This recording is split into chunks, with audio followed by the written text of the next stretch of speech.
Hey, family, welcome back. So, today I want to talk about something that brings a lot of clarity.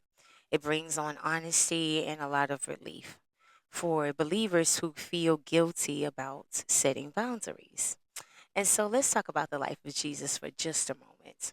Jesus loved everybody, right? But he did not give everyone the same level of access to him. And so once you see this in scripture, it changes how you understand relationships, how you understand leaderships, and even peace.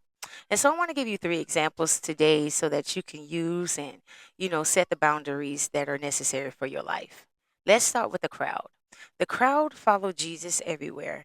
They listened to his teachings, they benefited from his miracles. But here's what most Christians miss: the crowd had exposure, not intimacy. And so Jesus taught them publicly, but he didn't explain everything to them. He didn't share his inner struggles with them. He didn't build his life around their expectations. And so when we look at the book of Luke, chapter 14, verse 25 through 27, we see that Jesus actually turns to the crowd and raises the cost of following him. And so not everyone who shows up in your life is meant to stay close to you. And that doesn't make you unloving, but it makes you wise.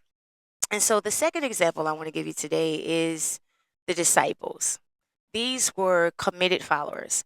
They walked with Jesus, they were trained, corrected, and they were eventually sent out, right? But even the disciples didn't have full access.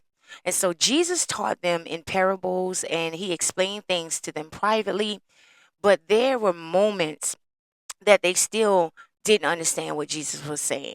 And so here we understand that some people are assigned to grow with us, but not go deep with us. And so they're a part of the journey, but not the inner circle. And then last but not least, there's the inner circle: Peter, James, John.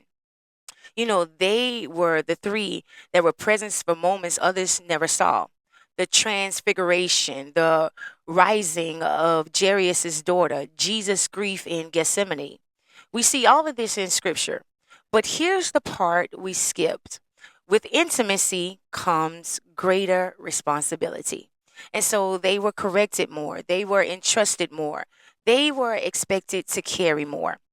And so understand, few people are assigned to your inner life. That's not isolation, but that's you being a good steward. And so here's the truth that I want to give you that will set you free.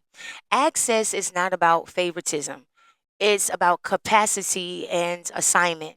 Jesus didn't love the crowd less, but he entrusted the inner circle with more. And so if everyone doesn't have access to you, you're not selfish. That's just biblical.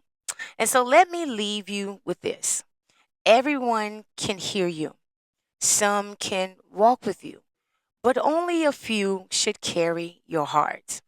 If this has helped you today, I want you to make sure that you subscribe, share it with someone who needs permission to protect their peace. Listen, y'all, I'll see you next time.